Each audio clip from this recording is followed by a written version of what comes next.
قرآن کریم میں اللہ رب العزت فرماتے ہیں کہ جب قیامت کا دن قائم ہوگا وَنُفِخَ فِي الصُّورِ فَإِذَا هُم مِّنَ الْأَجْدَاثِ إِلَى رَبِّهِمْ يَنْسِلُونَ، تو ساری انسانیت اپنی قبروں سے اٹھے گی اور اٹھنے کے بعد اللہ کے دربار میں حاضر ہوگی، اور ہر انسان سے اس کی زندگی کے ایک ایک سیکنڈ کا حساب لیا جائے گا۔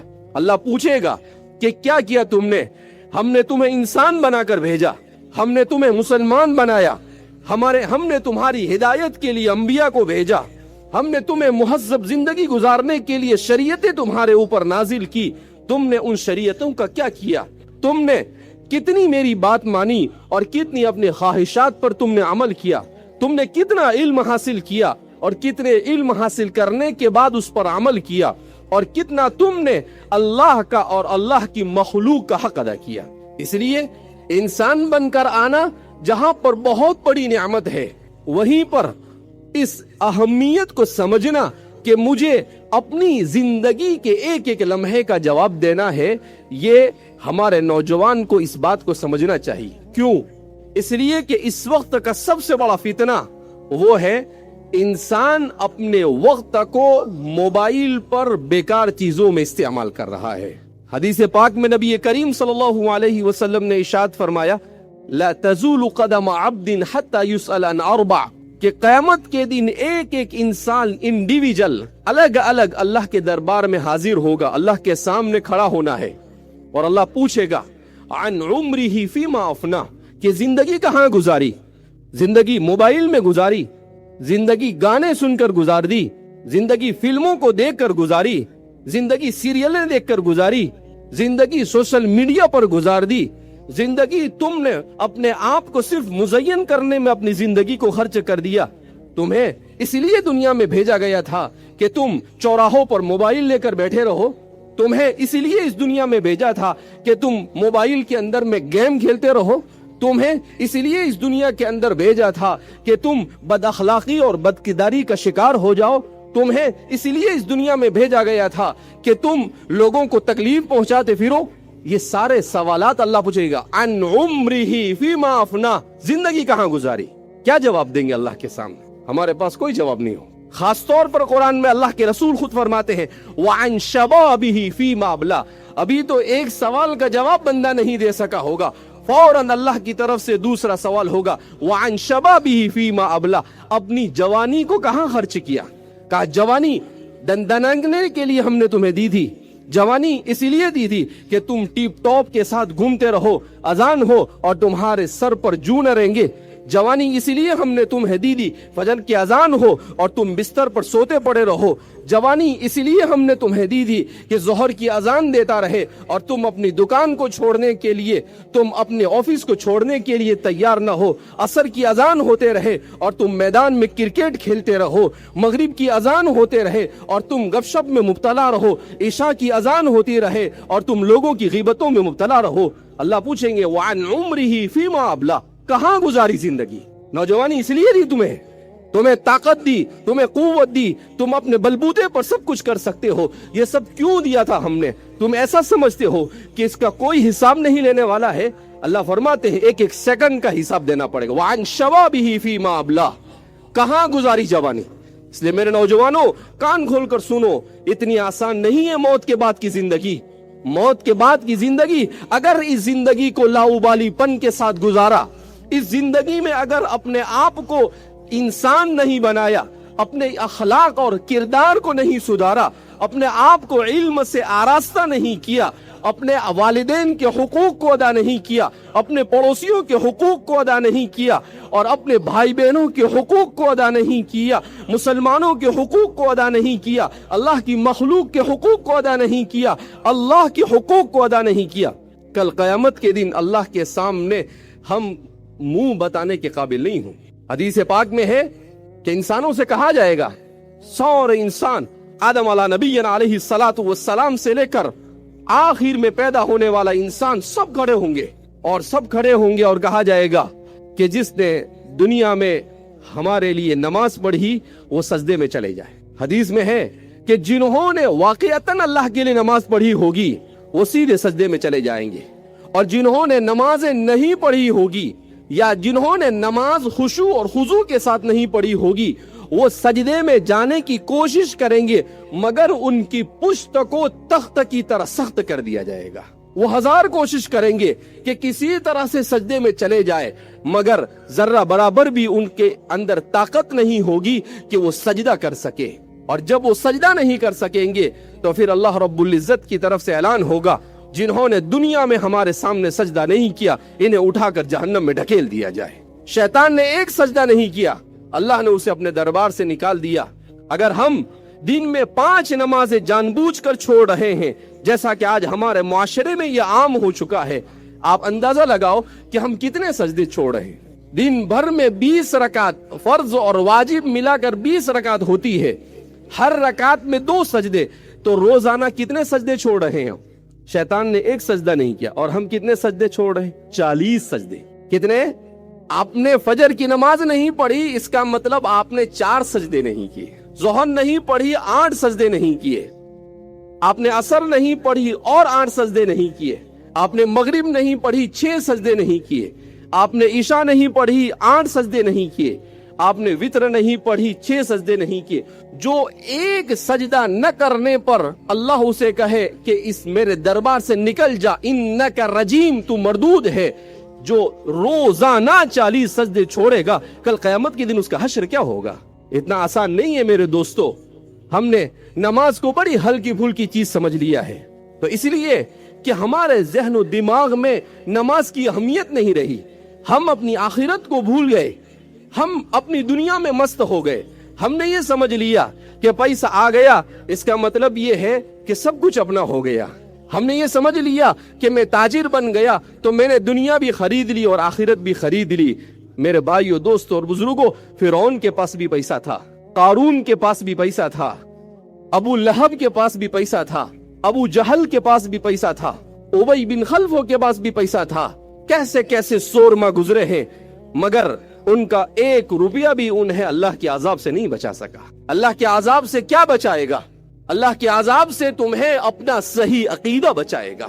اللہ کے عذاب سے تمہیں اپنے صحیح اعمال صالحہ بچائیں گے. تم نے نماز پڑھی ہوگی, روزہ رکھا ہوگا, اللہ کے عذاب سے تمہیں اپنے اخلاق حسنہ بچائیں گے. اسی لیے میں نے حدیث پڑھی, آج ہمارا پورا معاشرہ اخلاقی دیوالے پن کا شکار ہے. اخلاق کہاں ہے ہمارے پاس؟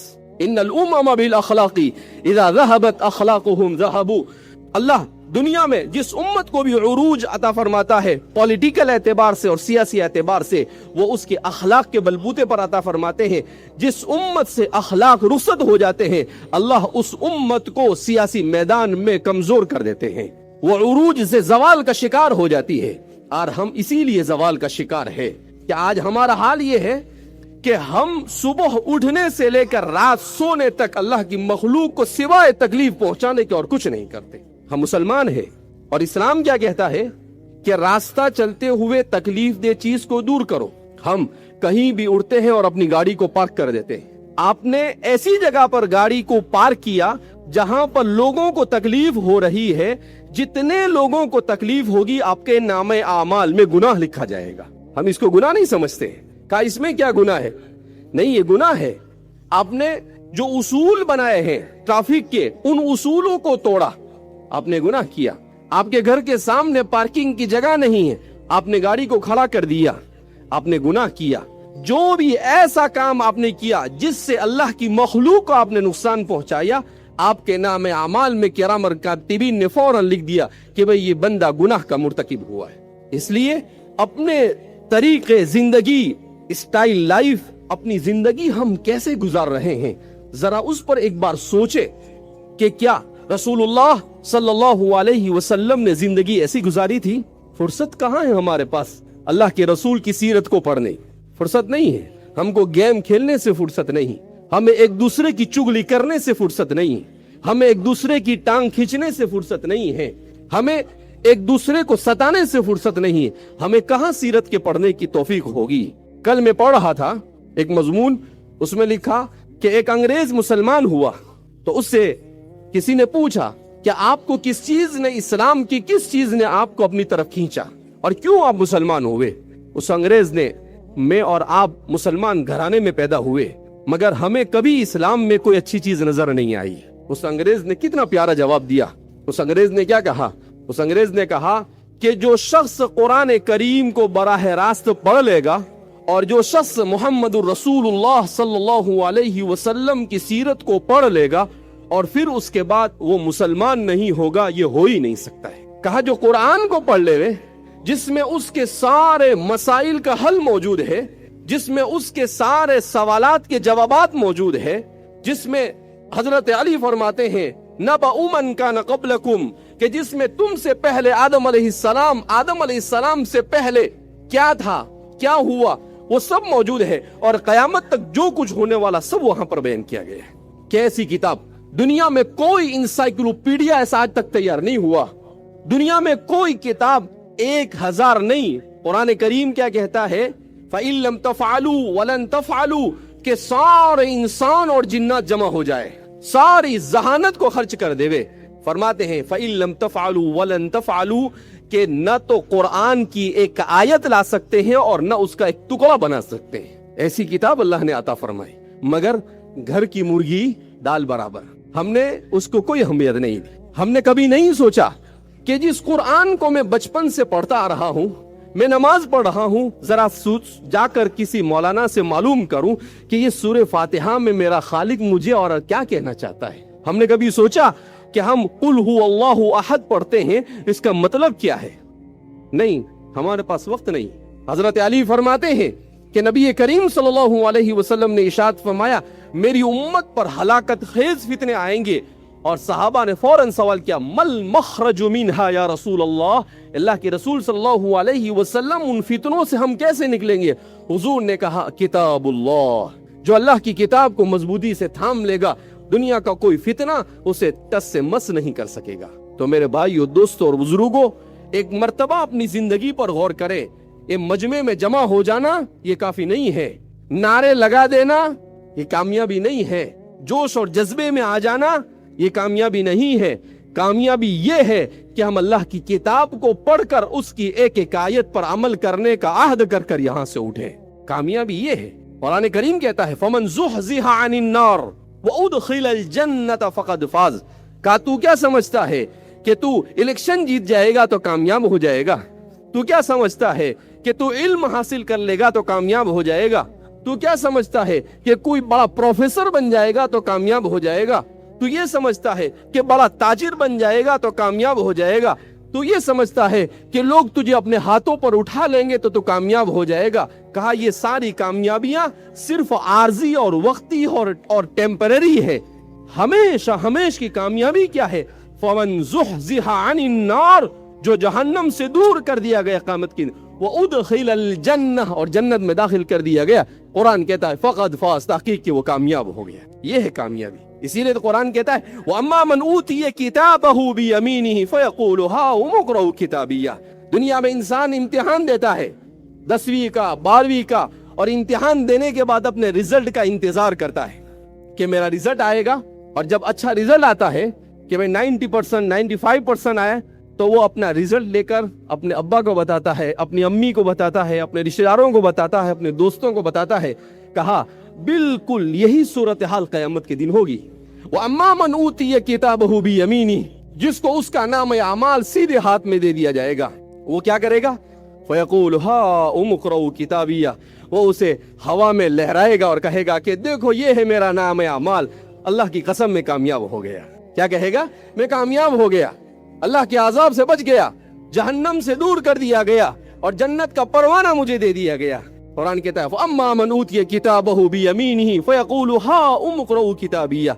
آگے قرآن بیان کرتا ہے وَأَمَّا مَنْ أُوتِيَ كِتَابَهُ بِشِمَالِهِ فَيَقُولُ يَا لَيْتَنِي لَمْ أُوتَ كِتَابِيَهْ. جس نے زندگی میں نماز نہیں پڑھی ہوگی، جس نے اپنے اخلاق کی اصلاح نہیں کی ہوگی، جس نے اپنے بچوں کی تربیت نہیں کی ہوگی، جس نے زندگی پر لوگوں کو ستا کر پوری زندگی گزاری ہوگی، اس کا کیا حشر ہوگا؟ وَأَمَّا مَنْ أُوتِيَ كِتَابَهُ بِشِمَالِهِ، جس کو اس کی کتاب اس کے بائیں ہاتھ میں دی جائے گی، وہ کہے گا، کیا کہے گا؟ یا لیتنی لم اوت کتابیہ، ہائے کاش کہ میرا نام اعمال مجھے دیا ہی نہ جاتا. صرف اتنے پر بس نہیں کیا قرآن کریم نے، قرآن آگے کہتا ہے وَأَمَّا مَنْ أُوتِيَ كِتَابَهُ بِشِمَالِهِ فَيَقُولُ يَا لَيْتَنِي لَمْ أُوتَ كِتَابِيَهْ وَلَمْ أَدْرِ مَا حِسَابِيَهْ. اور ہائی کاش کہ یہ حساب کا دن ہوتا ہی نہیں. یا لیتہا کانت القاضیہ، ہائے افسوس کتنا برا فیصلہ ہوا ہے میرے حق میں. ابھی تو سوچ ہی رہا ہوگا، پشیمانی میں مبتلا ہوگا کہ کیوں میں نے اپنی زندگی کو ایسے ہی گزار دیا. اللہ کی طرف سے اعلان ہوگا خذوہ فغلوہ ثم الجحیم صلوہ. فرشتوں کو کہا جائے گا اسے پکڑ لو، زنجیروں میں جکڑ دو اور جہنم میں پھینک دو اسے. پھر وہ کہے گا، اللہ سے کہے گا لو ان لنا کرۃ فنکون من المحسنین، اے اللہ ایک بار پھر دنیا میں بھیج دے، ایک دم صبح صاحب بن کے آؤں گا، ایک نماز نہیں چھوڑوں گا، کوئی گناہ نہیں کروں گا. اللہ کہیں گے چگ گئی چڑیا کھیت، اب کوئی چانس نہیں.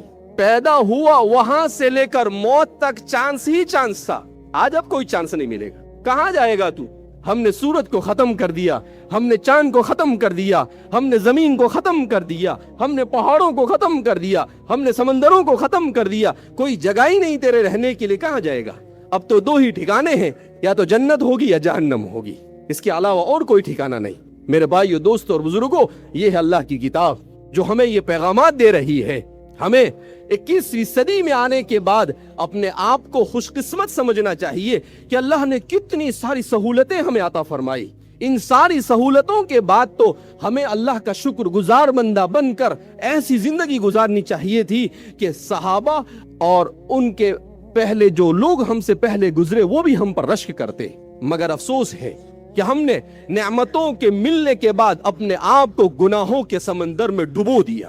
ہم نے نہیں سوچا کبھی کہ میں جو کر رہا ہوں اس سے میرا خالق راضی نہیں ہوگا، وہ ناراض ہوگا. ہمیں تو دوسروں کو خوش کرنے کی پڑی ہوئی ہے، ہمیں اپنی دنیا بنانے کی پڑی ہوئی ہے. اس لیے میرے بھائیو، دوستو اور بزرگوں، ایک واضح پیغام یہاں سے لے کر جائیے. آپ اتنی محنت سے یہاں پر جمع ہوئے، آپ کو جمع کرنے کے لیے محنت کی گئی. ایک واضح پیغام لے کر جائیے کہ با مقصد زندگی گزاریں گے انشاءاللہ. کیسی زندگی گزاریں گے؟ با مقصد.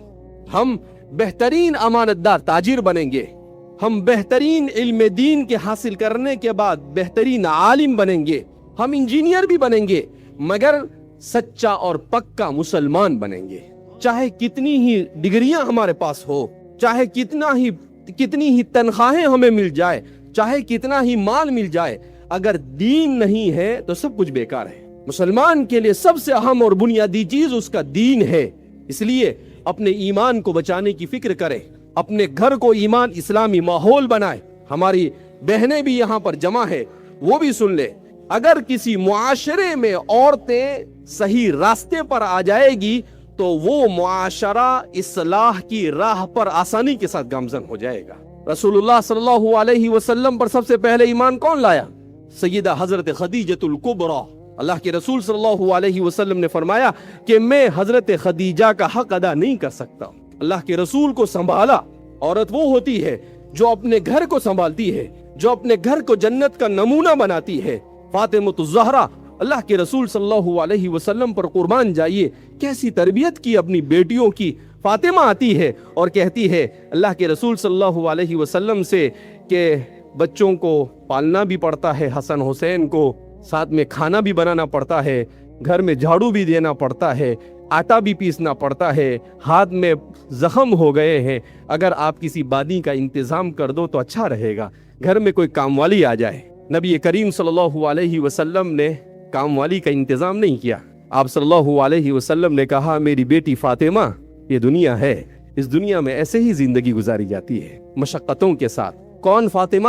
سیدۃ نساء اہل الجنہ، جنت کی عورتوں کی سردار ہے اور اپنا سارا کام کرتی ہے. ہمارے گھر میں عورت دو چار کام کرے گی اور اس کے بعد کیا کہے گی کہ سارے جھمیلے مجھے ہی سر پر لے کر چلنے ہیں. سارے کام کرتی تھی.